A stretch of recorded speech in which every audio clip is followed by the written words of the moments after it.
Content Director. And with me I have Dave Kanoki from Pikes Peak Early College. I did it, I remembered You got it. And we want to talk a little bit about, we just interviewed Greg from Fuel Education, and he talked about the idea of the company's processes behind what blended learning really means, but was hoping to hear from an actual educator about what that means in the day-to-day existence. Can you talk a little bit about Absolutely. how you do that? So what we have done is we have taken that Fuel Ed platform and we have really embraced the blended model so that we have kids who have much more flexible environments that they can work in, because the traditional brick and mortar school day can be a little confining. So we've really allowed kids to work down their own pathways, to figure out how to manage their own schedules, and really can do a lot more in their day than they have ever been able to do in a traditional brick and mortar.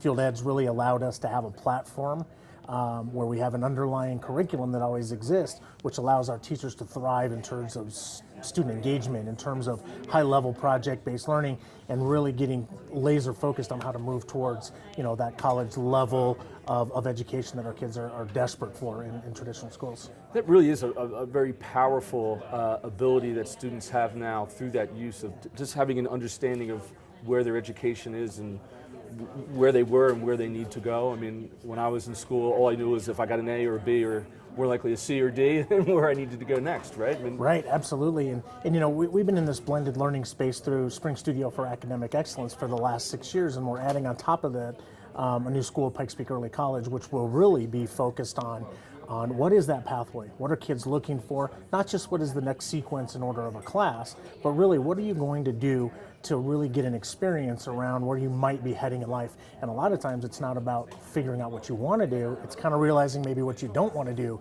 that is a real big lesson you can learn in high school. Right. So we're doing this in a blended model, which will allow kids to have more flexibility to kind of go out into the world, explore things, take internships to the next level, to job shadow and do some stuff while earning college credit right there in high school, and doing some things in a blended model where sometimes us teachers, we might get in the way of kids, and Sure. They don't need us every single step of the way, and we really want to get laser focused on getting those skills necessary for them to make it and be successful in college. Right. 0 remediation rates, that's our goal. Talk a little bit about the cultural change that I assume had to take place in terms of transforming from a traditional model into a blended learning model. Was that a difficult process? Did it take a long time?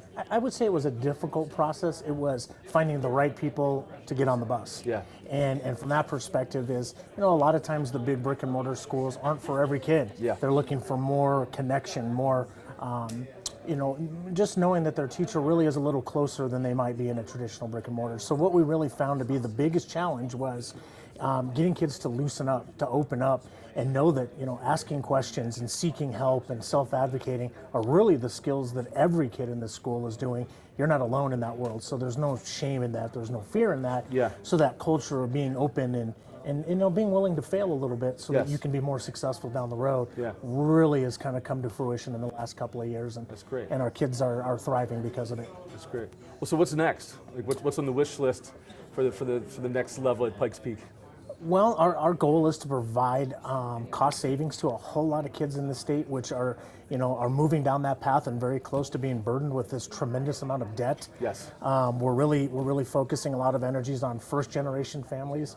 They have no model by which to follow to get to college, Right. and we want to provide that real solid, advising and support for those kids Yeah. who otherwise may be mystified by the process to get to college. It's Sure. such a challenging and expensive world. Yeah. It scares a lot of kids off, and this will be kind of that transitional phase of, we're not going to stop high school and start college. Yeah. We're going to transition you into this. It's going to be very fluid, and we're going to save your family thousands and thousands of dollars Right. on top of that. Well, it must be very satisfying. Huh? We kind of think we're changing lives more than we're just educating kids anymore. Yeah. I mean, this has such a significant impact on families Yeah. and what it does for your start in that next phase of life, that it's changing kids' lives. Right. Now, if our readers want to follow along, I mean, can we go to your website or? We are at pikespeakearlycollege.org. Great. And we're evolving. We're going to start small. We're going to do this right. We have some of the strongest blended learning teachers that we know in Colorado coming on board with us, so we have a real strong knowledge of how to do that. Plus, our district has a real strong knowledge of concurrent enrollment. I think those two combinations, we're going to set a lot of kids up for success and a lot of families on the right path Great. moving Well, if towards you don't college. mind, we'll follow up and keep covering your developments. I can't wait. We start school in August, and we're enrolling right now. All right, fantastic. Dave, thanks very much. Thank you so much. It's nice to meet you.